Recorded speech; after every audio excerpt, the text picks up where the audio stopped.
पूर्णिमा के दिन चावल का एक आखा दाना जानते हो, पूरा खंडित चावल नहीं, कितना चावल, एक दाना चावल का शंकर भगवान के शिवलिंग पर समर्पित करिए। एक बेलपत्र जिसका डंडी का मुख अपनी ओर हो, जहां से चावल चढ़ाया है, उस चावल के ऊपर अपनी कामना कर रख दीजिए और चंद्रमौली भगवान का स्मरण करिए। कौन से भगवान? शंकर भगवान का सर्वश्रेष्ठ सुंदर नाम है चंद्रमौली। चंद्रमौली भगवान का स्मरण करिए, अपनी कामना कर बेलपत्र समर्पित कर शिव जी पर एक लोटा पानी, एक जल पात्र समर्पित करो, कलश से जल चढ़ा दीजिए, नैनों में वो जल लगाकर अपनी कामना कर वापिस घर को आइए। आएगी जो कामना करी है मेरा चंद्रमौली भोलेनाथ उसे पूर्ण कर ही देगा। पूर्णिमा के दिन आप शाम को प्रदोष काल के समय लोटा पानी, उसमें 5 बेलपत्र रखकर, एक कमलगट्टा डालकर भगवान चंद्रेश्वर महादेव के नाम से भगवान शंकर को चढ़ा दीजिए। आपकी जो कामना हो वो कामना कर चढ़ाएं, विनती करें चंद्रेश्वर महादेव को और निवेदन करें कि हमारा ये कार्य सफल हो।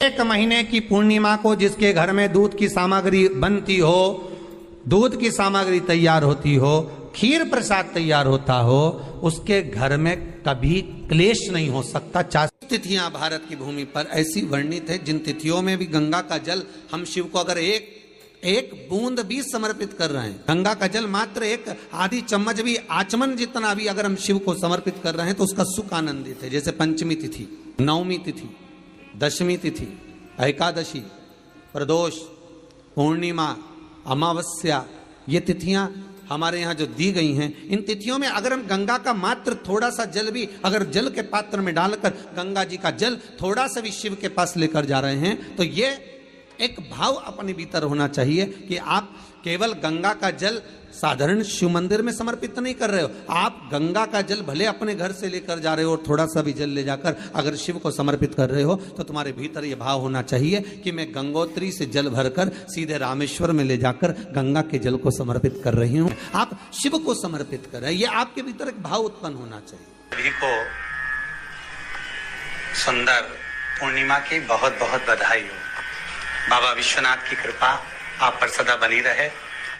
आ गया पूर्णिमा की रात्रि, बड़े से बड़ी बीमारियां, बड़े से बड़े रोग, बड़े से बड़े कष्ट इस पूर्णिमा की रात्रि को छूट जाते हैं। दमे की बीमारी, श्वास की बीमारी, अनिद्रा की बीमारी, रात्रि को जगना, ये सारी बीमारियां पूर्णिमा की रात्रि को अगर व्यक्ति अपने जीवन को सुखमय बनाए, अपने जीवन को आनंदमय बनाए तो सब छूट सकते हैं। पूर्णिमा की रात्रि को पीपल के पत्ते 5 लेकर उसके ऊपर खीर डालकर रात्रि को खा लेने से महाराज दमे की बीमारी, श्वास की बीमारी रुक जाती है, वो बीमारी बढ़ती नहीं है, उससे कष्ट नहीं होता। जिन बच्चों के नेत्र कमजोर होते हैं, रोशनी कमजोर होती है, पूर्णिमा के दिन रात्रि को 12 बजे भगवान चंद्रदेव का दर्शन कराइए।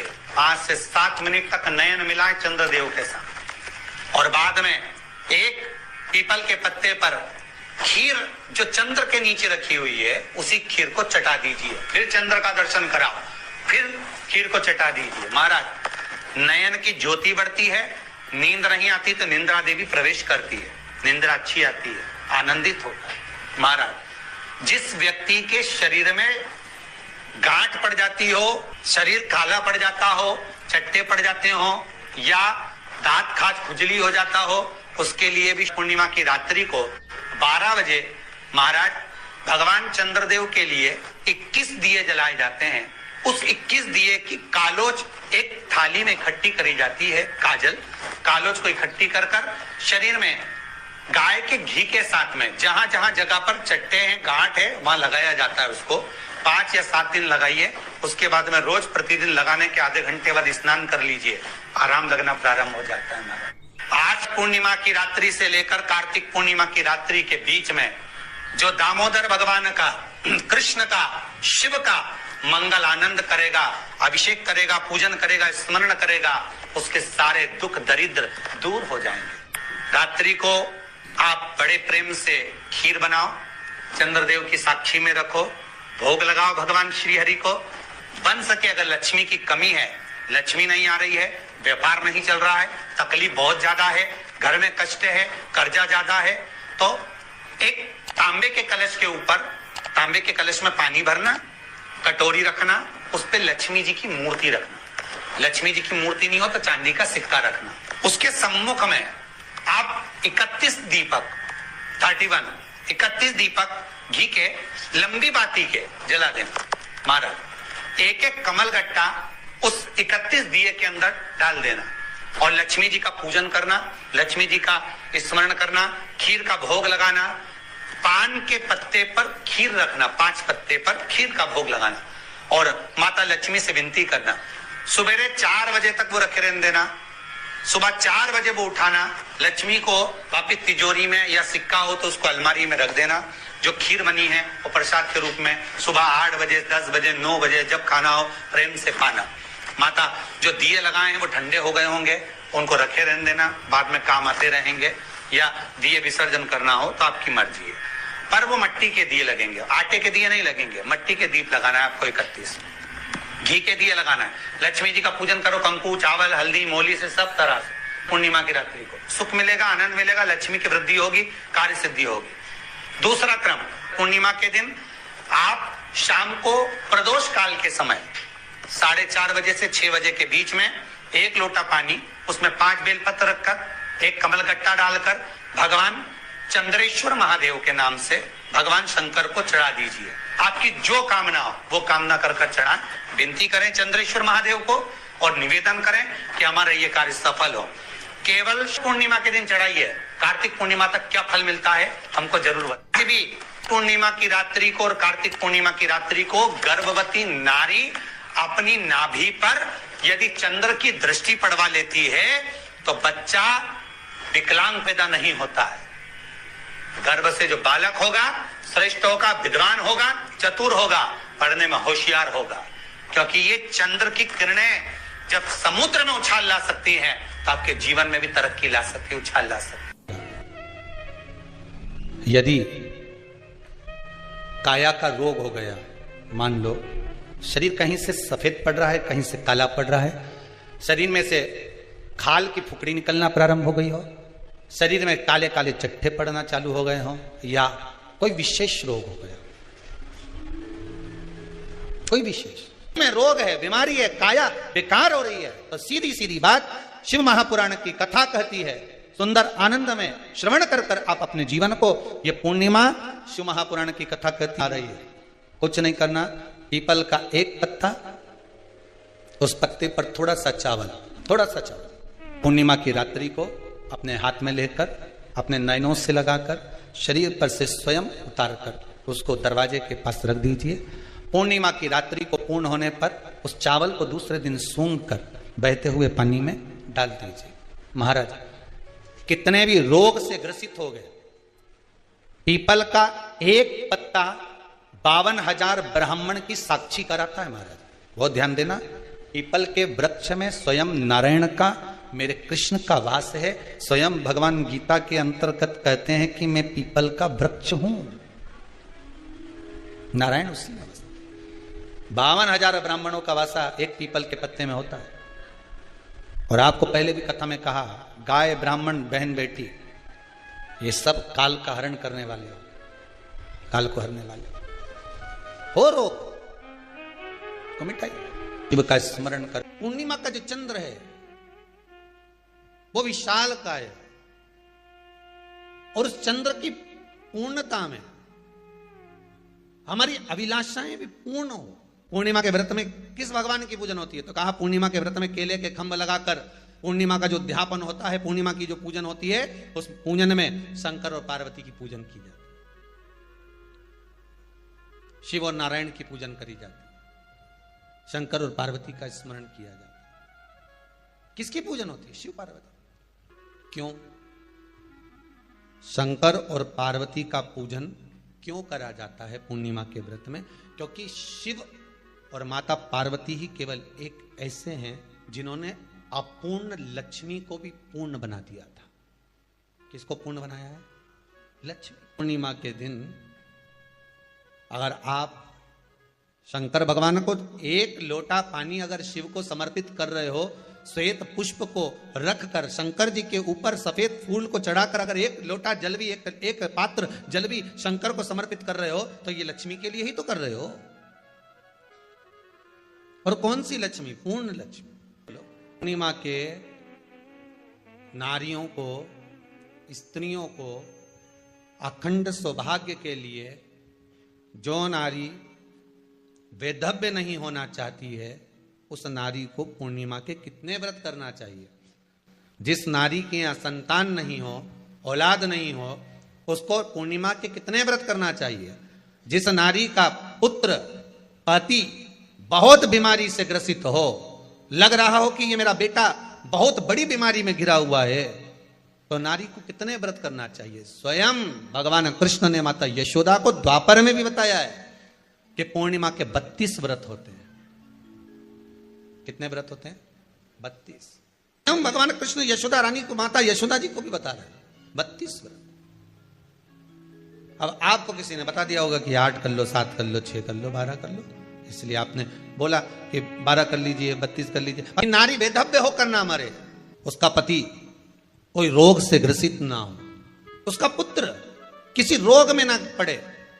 कितना सुंदर संवाद लिखा है, अगर किसी माता का पुत्र मान लो किसी नशे में डूबा हुआ है, कोई नशा कर रहा है और गलत नशा है, आपको लग रहा है कि ये नशे में डूबा हुआ है, आपको लग रहा है कि ये गलत जगह पर डूब गया है, आपको लग रहा है कि मदिरापान में, मांसाहार में या अधिक गांजा आदि का जो भी नशे होते हैं, जितने भी नशे, उसमें डूब चुका है और माँ उसको समझा रही है, तू नशे में मत डूब, तू इस काम को मत कर, तू ये गलत कर्म मत कर।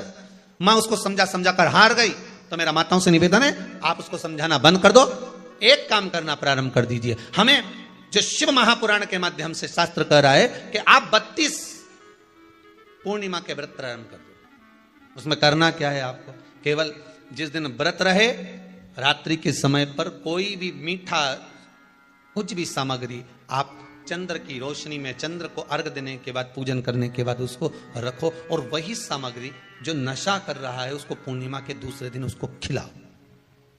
आप धीरे धीरे खिलाना चालू करेंगे, जिस नशे में वो डूबा हुआ है उस नशे से वो छूटना प्रारंभ हो जाएगा। 2 पूर्णिमा व्रत करके तो देखो, तीसरे में तुम्हें जरूरत ही नहीं पड़ेगी, धीरे धीरे आप रुक, वो छूटना प्रारंभ हो जाएगा। अगर नारी अपने पुत्र और अपने पति के लिए, उसकी उम्र की वृद्धि के लिए, रोग मुक्ति के लिए, विश्व के ताप को कम करने वाले चंद्रदेव की आराधना पूर्णिमा के व्रत को धारण करती है, तो नारी उस व्रत के प्रभाव से अपने पुत्र और पति की बीमारी को, रोग को हर लेती है।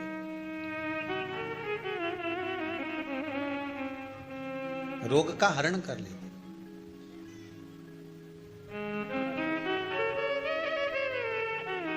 महाराज,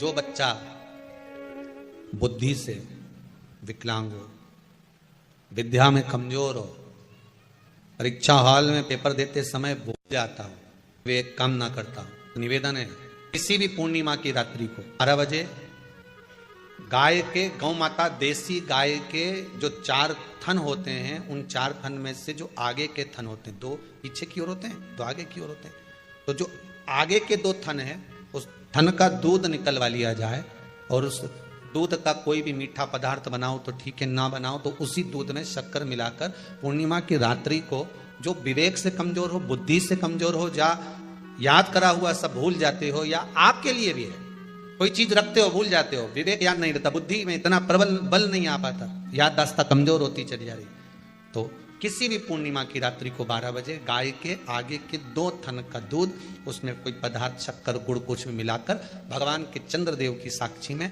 उसको पिला दिया जाए।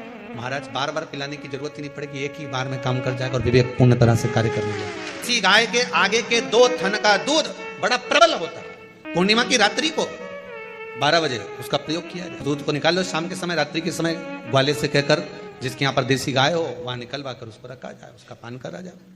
रोग बीमारी में प्रबलता का विधान में कहा गया कि 32 पूर्णिमा का पहला संकल्प होना चाहिए, उसके बाद आपकी 32 पूरी हो जाए, फिर आप दूसरे और व्रत कर लो, फिर 32 कर लो, फिर 32 कर लो, पर उसमें पूर्णता का भाव। नैनों में नंबर बढ़ते चले जा रहे हो, चश्मा उतर नहीं रहा हो, दूर का नहीं दिखे, कहीं किसी को पास का नहीं दिखे, रहते हैं। उसके लिए तुलसी की जो डंडी होती है, तुलसी जैसे बेलपत्र की जो ये डंडी है, ऐसी तुलसी का जो पत्ता होता है, उस पत्ते की जो डंडी होती है, उस डंडी को चंद्रमा को देखा जाता है। उस डंडी की जो कोर होती है, उस कोर को दृष्टि से मिलाया जाता है। माँ की रात्रि ठीक 12 बजे आप चंद्रमा की, जैसे चंद्रमा का भाग, उस चंद्रमा के भाग को आप उस डंडी के भाग से निहारने का प्रयास करिए। मार घर में आई है, घी का दिया लगाई है, उस घी के दीप को लगाने के बाद पूर्णिमा के दिन उस पर एक प्लेट थोड़ी तिरछी करके रख दो, जिससे उसकी कालोच काई की, उस दीप की, घी के दीप की कालोच उस प्लेट पर आ जाए। थोड़ी सी कालोच ले लीजिए, 5-10 मिनट में आ जाएगी। उसको गाय के घी में मिलाकर आंखों में सुरमा लगाकर रात्रि को सो जाइए। 3 दिन बाद आप महसूस करेंगे कि नेत्र की ज्योति बढ़ना प्रारंभ हो रही है। अब इस प्रयोग को करने में कोई धन लगा तुम्हारा? अरे बोलो तो सही, कोई दौलत लगी तुम्हारी, कोई संपदा, या फिर तुमने सियोर वाला महाराज के लाके खूब बटोर के दे दिया, कुछ लगा? नहीं। तुम करोगे, लाभ तुम्हें मिलेगा। ये जितनी पूर्णिमा के व्रत हैं, जितने 12 महीने जो पूर्णिमा पड़ती है, पूनम पड़ती है, ये भले दुनिया के लोग कहते हैं कि ये भगवान राधा और कृष्ण से संबंध, हम और कृष्ण से संबंध रखते हैं, पर इनका यदि सही संबंध समझा जाए, इनके सही संबंध का यदि स्मरण करा जाए, इनके सही संबंधों का यदि वर्णन किया जाए, तो शिव और चंद्रमा के जो मिलन का केंद्र बिंदु है वही पूर्णिमा है। केवल एक पूर्णिमा वहीं तक नहीं रही कि भगवान कृष्ण और राधा जी ने रास किया, केवल वहीं तक उसकी सीमितता नहीं है। अध्यात्म महापुराण की कथा कहती है, महाराज पूर्णिमा का जो चंद्र है वो विशाल का है, और उस चंद्र की पूर्णता में हमारी अभिलाषाएं भी पूर्ण हो। आप आस्था चैनल के माध्यम से जितने लोग कथा सुन रहे हैं, फेसबुक यूट्यूब पर जितने कथा सुन रहे हैं, और कुबेरेश्वर धाम में जितने कथा सुन रहे हैं, आप में से कितने लोग हैं जो पूर्णिमा का व्रत करते हैं? जो माताएं करती हो जरा हाथ उठाइए। पूर्णिमा का व्रत जो करते हो ना आप लोग, रखिए हाथ। अब पूर्णिमा के व्रत में आपने कई बार किताब पढ़ी होगी पूर्णिमा की, या आपने व्रत किया होगा, या पूर्णिमा का व्रत आप धारण करे होगे, तो उसमें पूजन कौन से भगवान की होती है? पूर्णिमा के व्रत में किस भगवान की पूजन होती है? तो कहा पूर्णिमा के व्रत में केले के खंभ लगाकर पूर्णिमा का जो अध्यापन होता है, पूर्णिमा की जो पूजन होती है, उस पूजन में शंकर और पार्वती की पूजन की जाती है, शिव और नारायण की पूजन करी जाती है, शंकर और पार्वती का स्मरण किया जाता है। किसकी पूजन होती है? शिव पार्वती। क्यों शंकर और पार्वती का पूजन क्यों करा जाता है पूर्णिमा के व्रत में? क्योंकि शिव और माता पार्वती ही केवल एक ऐसे हैं जिन्होंने अपूर्ण लक्ष्मी को भी पूर्ण बना दिया था। किसको पूर्ण बनाया है? लक्ष्मी। पूर्णिमा के दिन अगर आप शंकर भगवान को एक लोटा पानी अगर शिव को समर्पित कर रहे हो, श्वेत पुष्प को रखकर शंकर जी के ऊपर सफेद फूल को चढ़ाकर अगर एक लोटा जल भी, एक पात्र जल भी शंकर को समर्पित कर रहे हो, तो ये लक्ष्मी के लिए ही तो कर रहे हो। और कौन सी लक्ष्मी? पूर्ण लक्ष्मी। पूर्ण लक्ष्मी। आपको पहले भी कथा में कहा, एक बार भगवान विष्णु के सामने लक्ष्मी मैया ने बहुत तेज स्वर में कह दिया था, नारायण, दुनिया के लोग आपका नाम जपते हैं, दुनिया के लोग नारायण नारायण कहते हैं, दुनिया के लोग आपका भजन करते हैं, पर सत्य मायने में कहूं ना तो मेरे बिना दुनिया के लोगों की नहीं चल सकती, मेरे बिना दुनिया नहीं चल सकती, संसार मेरे बिना नहीं चल सकता। भगवान विष्णु ने कहा ये तो गलत है लक्ष्मी आपका कहना। एक दिन लक्ष्मी को अहंकार आ गया, अहंकार के संबोधन जब माता लक्ष्मी करने लगी तो भगवान उसी समय पर भगवान विष्णु को क्रोध आ गया, और भगवान विष्णु ने कह दिया, लक्ष्मी तू इतनी बड़ी बड़ी बात कहती है कि तेरे बिना नहीं रह सकती संसार?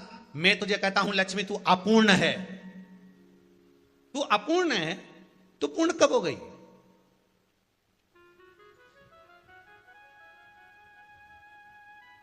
तेरी पूर्णता कहां हो गई? लक्ष्मी की आंख से आंसू बहने लगे। आज आपने मुझे अपूर्ण कहा है, आपको मालूम है आप मुझे अपूर्ण कह रहे हो? आपको ये ज्ञात हो रहा है आप मुझे अपूर्ण कह रहे हो? भगवान कहते हैं हाँ लक्ष्मी मैंने तुझे अपूर्ण कहा है। अपूर्णता का मतलब आप जानते हो ना, भगवान कहते हैं लक्ष्मी मैं सब जानता हूं। लक्ष्मी रोती हुई माता सरस्वती के पास पहुंच गई। सरस्वती ने पूछा क्या बात है लक्ष्मी, क्यों रो रही हो? लक्ष्मी जी ने कहा क्या बताऊं सखी, मेरे पति ने आज मुझे अपूर्ण कह दिया है। तो क्यों रो रही है तू? अपूर्ण अगर कह दिया, पति ने ही तो कहा है ना, तो क्यों रोना? चल मेरे साथ में। और सरस्वती मैया माता लक्ष्मी को लेकर सीधे पहुंच गई माता पार्वती के यहां। माता पार्वती के यहां जब पहुंची है, माता पार्वती ने लक्ष्मी जी को देखा और सरस्वती को देखा तो पूछा कि बात क्या है, क्या हो गया ऐसा, क्या हुआ, क्या है ऐसा जो तुम दोनों आज मेरे पास में आई? क्या हुआ? पार्वती जी कुछ बोलती, शिव जी का ध्यान माता सरस्वती की ओर और लक्ष्मी की ओर गया और भगवान शंकर जान गए कि आज भगवान नारायण ने लक्ष्मी जी को अपूर्ण कहा है। अब देखें माता पार्वती क्या कर सकती है, इसको पूर्ण बनाने के लिए करेगी क्या? क्या हुआ? माता सरस्वती जी बोली लक्ष्मी को अपूर्ण कह दिया। अपूर्ण कह दिया? हाँ, तो क्या सोचना उसके लिए, इसको मैं अभी पूर्ण बना देती हूं। माता जगतजननी पार्वती ने गोदी में विराजमान गणेश जी को उठाया और उठाकर लक्ष्मी जी की गोद में दे दिया। ले लक्ष्मी, आज से तू पूर्ण हो गई। लक्ष्मी आज से तू पूर्ण है।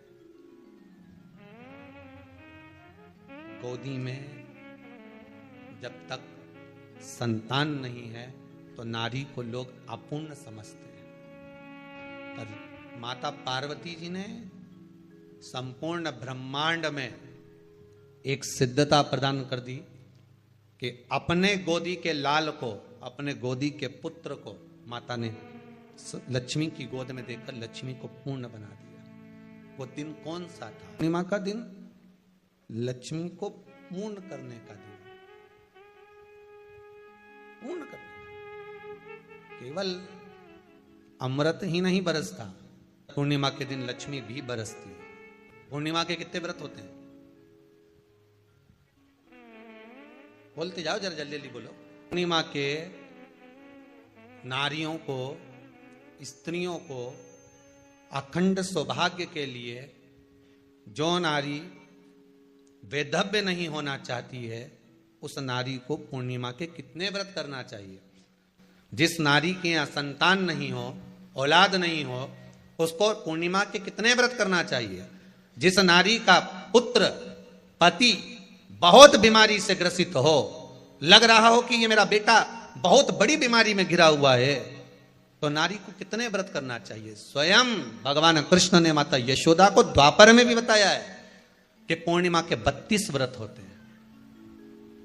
कितने व्रत होते हैं? 32। हम भगवान कृष्ण यशोदा रानी को, माता यशोदा जी को भी बता रहे हैं 32 व्रत।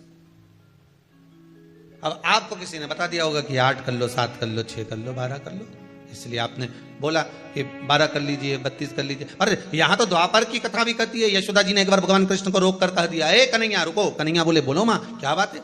कन्हैया जरा रुकिए, इधर आओ जरा। भगवान कृष्ण आए।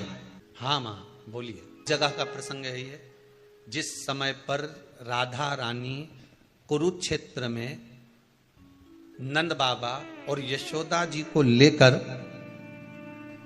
कुरुक्षेत्र के कुंड में, ब्रह्म सरोवर में स्नान कराने के लिए लेकर जाती है ग्रहण का समय पर।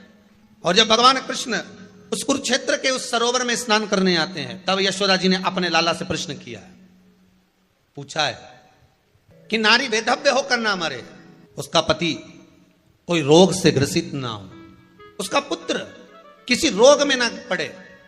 कितना सुंदर संवाद लिखा है। अगर किसी माता का पुत्र मान लो किसी नशे में डूबा हुआ है, कोई नशा कर रहा है और गलत नशा है, आपको लग रहा है कि ये नशे में डूबा हुआ है, आपको लग रहा है कि ये गलत जगह पर डूब गया है, आपको लग रहा है कि मद्रापान में, मांसाहार में या अधिक गांजा आदि का जो भी नशे होते हैं, जितने भी नशे, उसमें डूब चुका है। और माँ उसको समझा रही है, तू नशे में मत डूब, तू इस काम को मत कर, तू ये गलत कर्म मत कर। माँ उसको समझा कर हार गई। तो मेरा माताओं से निवेदन है, आप उसको समझाना बंद कर दो, एक काम करना प्रारंभ कर दीजिए। हमें जो शिव महापुराण के माध्यम से शास्त्र कह रहा है कि आप 32 पूर्णिमा के व्रत प्रारंभ कर दो। उसमें करना क्या है आपको? केवल जिस दिन व्रत रहे रात्रि के समय पर कोई भी मीठा कुछ भी सामग्री आप चंद्र की रोशनी में चंद्र को अर्घ देने के बाद पूजन करने के बाद उसको रखो, और वही सामग्री जो नशा कर रहा है उसको पूर्णिमा के दूसरे दिन उसको खिलाओ। आप धीरे धीरे खिलाना चालू करेंगे, जिस नशे में वो डूबा हुआ उस नशे से वो छूटना प्रारंभ हो जाएगा। 2 पूर्णिमा व्रत करके तो देखो, तीसरे में तुम्हें जरूरत ही नहीं, धीरे धीरे आप रुक वो छूटना प्रारंभ हो जाएगा। स्वयं भगवान कर रहे हैं, यशोदा मैया ने कन्हैया को रोक लिया कुरुक्षेत्र के उस मैदान में, और भगवान कृष्ण का दर्शन माता यशोदा जी करी। बहुत बहुत दिनों के बाद माँ को, आज माता यशोदा को लाला का दर्शन हुआ, बहुत समय के बाद, जानने के बाद, बहुत समय। कृष्ण से माता यशोदा जी ने पूछा, कन्हैया लो, किसी नारी का पुत्र या पति रोग से ग्रसित हो,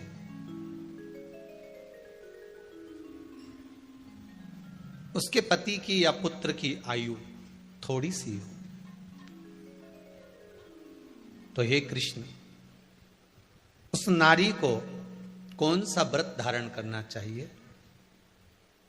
या किसकी पूजन करना चाहिए? ये कुरुक्षेत्र की भूमि का संवाद है।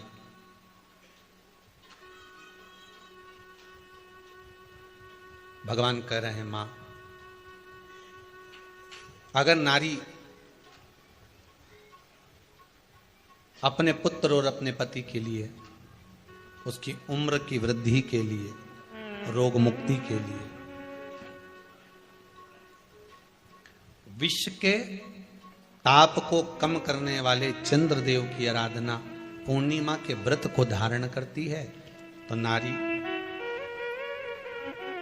उस व्रत के प्रभाव से अपने पुत्र और पति की बीमारी को, रोग को हर लेती है।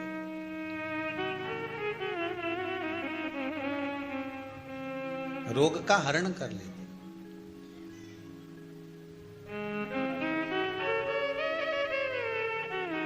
महाराज,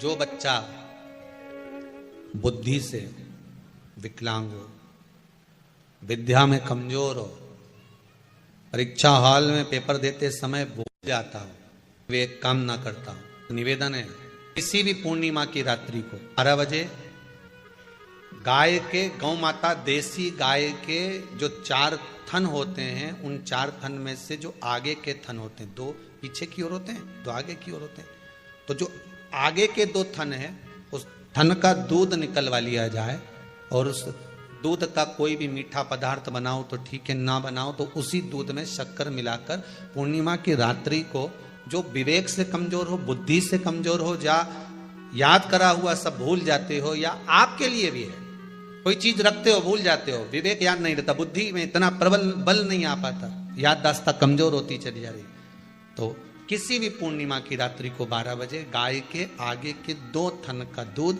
उसमें कोई पदार्थ, शक्कर, गुड़ कुछ भी मिलाकर भगवान के चंद्रदेव की साक्षी में उसको पिला दिया जाए। महाराज, बार बार पिलाने की जरूरत ही नहीं पड़ेगी, एक ही बार में काम कर जाएगा और विवेक पूर्ण तरह से कार्य करने लगेगा। इसी गाय के आगे के 2 थन का दूध बड़ा प्रबल होता है। पूर्णिमा की रात्रि को 12 बजे उसका प्रयोग किया जाए। दूध को निकाल लो शाम के समय, रात्रि के समय ग्वाले से कहकर, जिसके यहाँ पर देसी गाय हो वहां निकलवा कर उसको रखा जाए, उसका पान करा जाए। रोग बीमारी में प्रबलता, तो मां यशोदा जी जग कल्याण के लिए पूछ रही है। जब देवता 33 कोटि देवता उस चंद्र के इंतजार में रहते हैं कि ये चंद्र प्रबल होगा, तब जाकर ये चंद्र यहां पहुंचेगा, तब जाकर हम मंथन करेंगे, तब जाकर वो अमृत मिलेगा, और उस अमृत को देवता धारण करेंगे तो वो आनंद पा जाएंगे। हम क्यों एक एक पूर्णिमा छोड़ें? एक एक पूर्णिमा के महत्व को जानिए। कोई पूर्णिमा साधारण नहीं है, कोई प्रदोष साधारण नहीं है, कोई शिवरात्रि साधारण नहीं है। 12 महीने शिवरात्रि पड़ती है, 12 महीने में प्रदोष पड़ते हैं, का महत्व ही नहीं जान पाते। कौन से प्रदोष पर क्या करना है, कौन सी पूर्णिमा को क्या धारण करना है, कौन सी शिवरात्रि पर। कई लोगों को तो यहां तक नहीं मालूम था कि भाई श्रावण के महीने में भी शिवरात्रि आती है। वो तो बस लोगों के कि शिवरात्रि का पूजन हुआ, तो उसका स्मरण क्यों छोड़े हम? अगर ये वेद और शास्त्र ब्राह्मणों को दिए गए हैं, ये वेद और शास्त्र विद्वज्जन को दिए गए हैं, तो इसका स्मरण होना चाहिए कि हम निकालकर जनमानस तक ये चीज पहुंचाएं कि हमें इस दिन ये पूजन करना है, उसका स्मरण होना चाहिए। कृष्ण से यशोदा जी ने पूछा तो भगवान कृष्ण ने कहा, मां पूर्णिमा का व्रत अगर नारी 32 पूर्णिमा धारण कर लेती है तो वो नारी वेदव्य होकर नहीं जाती। पर आप लोग व्रत जो करते हो ना, जो भी व्रत आप लोग उठाते हो, सोमवार का व्रत जैसे किसी माता जी ने उठा लिया और वो उठाने के बाद, हम तो शादी नहीं हुई थी ना जब भी सोमवार व्रत करते थे, अब शादी हो गई अभी भी हम सोमवार का व्रत कर रहे हैं, करे जा रहे हैं, करे जा रहे हैं, करे जा रहे हैं, और उसका कोई उद्यापन नहीं करा, कोई संकल्प नहीं लिया गया कि मैं 5 करूंगी कि 16 करूंगी कि 25 करूंगी कि 31 करूंगी कि 21 करूंगी। इसलिए पूर्णिमा व्रत का विधान में कहा गया कि 32 पूर्णिमा का पहला संकल्प होना चाहिए। उसके बाद आपकी 32 पूरी हो जाए, फिर आप दूसरे और व्रत कर लो, फिर 32 कर लो, फिर 32 कर लो, पर उसमें पूर्णता का भाव। अभी तक किसी के सोमवार और गुरुवार और शुक्रवार के व्रत ही पूर्ण नहीं हुआ, अभी तक चल रहा है, अभी तक चल रहा है। हम तो सोमवार का व्रत करते हैं, हम तो शनिवार करते हैं, अब शनिवार करते करते 4 साल हो गए, 6 साल हो गए, 5 साल हो गए। भगवान को तो थोड़ा बहुत कुछ खिला पिला के उनको एक बार तो विश्राम दे। भगवान भी मन में सोच रहा, अब तो निपटेगी तभी छोड़ेगी। कोई भी व्रत आप करो, उस व्रत का एक संकल्प, एक नियम कि मैं इतने व्रत करूंगी, ये मेरा नियम। जैसे नवरात्रि के 9 दिन मैंने करे, व्रत धारण करे, 10वें दिन उसको छोड़ दिया। अब तुम तो सोच कर बैठी कि ये मैं 9 दिन धारण कर लूंगी न, एक दिन बाद एकादशी पड़ रही है तो 10वें के दिन कौन छोड़े, दशहरे का भी व्रत ये भी कर लूं, 11 भी पूरी कर लूं, उसके बाद प्रदोष भी कर लूं, और प्रदोष के बाद में मैं फिर जो द्वादशी पड़ी 12 पड़ी वो कर पुरा के इसके बाद ही छोड़ूंगी। थोड़ा सा जिस व्रत को उठाया गया, जिस व्रत का नियम लिया गया है, उस व्रत का प्रदान कर फिर उसको थोड़ा सा भाग प्रदान कर हमने ये व्रत पूर्ण कर लिए। भगवान हमारा ये व्रत आपकी कृपा से, हे विश्वनाथ, हे शंभु, हे त्रिकालदर्शी, हे कैलाशी, मेरी 26 एकादशी आज पूर्ण आपकी कृपा से हुई है, इसलिए मैं उद्यापन कर रही हूं, आपकी कृपा से कर रही हूं। उसके बाद फिर उठाऊंगी, फिर कर लूंगी, पर आज मैंने पूर्णता का भाव लिया। उद्यापन नहीं करो तो किसी विद्वान ब्राह्मण को घर में बुलाकर अभिषेक पूजन करा लो, उसको भोजन करा दो, दक्षिणा अधिक प्रदान कर उसको विदा कर दो, उसमें भी सुख का भाग। इतनी पूर्णिमा जम के बोल दो, 32 पूर्णिमा। कौन कर रहे हैं? भगवान कृष्ण। किसको कर रहे हैं? माता यशोदा को। किसने ये व्रत धारण किया? तुम्हें कुछ मालूम है किसका होता है ये व्रत? भगवान कृष्ण ने कहा ये शंकर और पार्वती का व्रत है। किसका व्रत है? शिव और पार्वती का। पूर्णिमा का व्रत शंकर और पार्वती का व्रत है। तो कोई कहे कि ये तो भगवान कृष्ण का व्रत है, तो ये तो कृष्ण भगवान तो द्वापर में आए हैं, पर पूर्णिमा का व्रत तो स्वयं माता पार्वती जी ने भी धारण करा है। जिस समय पर कार्तिकेय महाराज को गंगा मैया प्रकट कर रही थी और तारकासुर का जब संहार करना था, तब माता पार्वती ने शंकर जी से पूछा था कि तारकासुर को मारने के लिए आपके पुत्र की जरूरत है, आपका पुत्र प्रकट कैसे होगा, क्योंकि आप तब साधना में लगे रहते हो। भगवान कहते हैं चिंता मत कर, तू एक काम कर, पूर्णिमा व्रत को धारण कर। मां पार्वती भी जिस व्रत को धारण करी है, तो कोई ये द्वापर का व्रत है क्या? यहां तो शास्त्र कह रहा है कि कोई भी अगर आप प्रसंग धारण कर रहे हो, कोई भी आप नियम धारण कर रहे हो, कोई भी आप व्रत धारण कर रहे हो, या आप किसी भी तरह का पुण्य भाग धारण कर रहे हो, तो उसमें जड़ की मूलता होना चाहिए। जड़ कहां? केवल पूर्णिमा का व्रत कोई केवल द्वापर का नहीं है, केवल त्रेता का नहीं, ये तो सतयुग के भी आगे का निकलता है। ना जाने कितने सतयुग, कितने त्रेता, कितने द्वापर हुए, तब से चला। नैनों में नंबर बढ़ते चले जा रहे हो, चश्मा उतर नहीं रहा हो, दूर का नहीं दिखे, कहीं किसी को पास का नहीं दिखे, रहते हैं। उसके लिए तुलसी की जो डंडी होती है, तुलसी जैसे बेलपत्र की जो ये डंडी है, ऐसी तुलसी का जो पत्ता होता है, उस पत्ते की जो डंडी होती है, उस डंडी को चंद्रमा को देखा जाता है। उस डंडी की जो कोर होती है, उस कोर को दृष्टि से मिलाया जाता है। माँ की रात्रि ठीक 12 बजे आप चंद्रमा की, जैसे चंद्रमा का भाग, उस चंद्रमा के भाग को आप उस डंडी के भाग से निहारने का प्रयास करें। मार घर में आई है, घी का दिया लगाई है, उस घी के दीप को लगाने के बाद पूर्णिमा के दिन उस पर एक प्लेट थोड़ी तिरछी कर रख दो, जिससे उसकी कालोच, काई की, उस दीप की, घी के दीप की कालोच उस प्लेट पर आ जाए। थोड़ी सी कालोच ले लीजिए, 5-10 मिनट में आ जाएगी। उसको गाय के घी में मिलाकर आंखों में सुरमा लगाकर रात्रि को सो जाइए। 3 दिन बाद आप महसूस करेंगे कि नेत्र की ज्योति बढ़ना प्रारंभ हो रही है। अब इस प्रयोग को करने में कोई धन लगा तुम्हारा? अरे बोलो तो सही। कोई दौलत लगी तुम्हारी, कोई संपदा, या फिर तुमने सियोर वाला महाराज के लाके खूब बटोर के दे दिया, कुछ लगा? नहीं। तुम करोगे, लाभ तुम्हें मिलेगा। ये जितनी पूर्णिमा के व्रत हैं, जितने 12 महीने जो पूर्णिमा पड़ती है, पूनम पड़ती है, ये भले दुनिया के लोग कहते हैं कि ये भगवान राधा और कृष्ण से संबंध, हम और कृष्ण से संबंध रखते हैं, पर इनका यदि सही संबंध समझा जाए, इनके सही संबंध का यदि स्मरण करा जाए, इनके सही संबंधों का यदि वर्णन किया जाए, तो शिव और चंद्रमा के जो मिलन का केंद्र बिंदु है वही पूर्णिमा है। केवल एक पूर्णिमा वहीं तक नहीं रही कि भगवान कृष्ण और राधा जी ने रास किया, केवल वहीं तक उसकी सीमितता नहीं।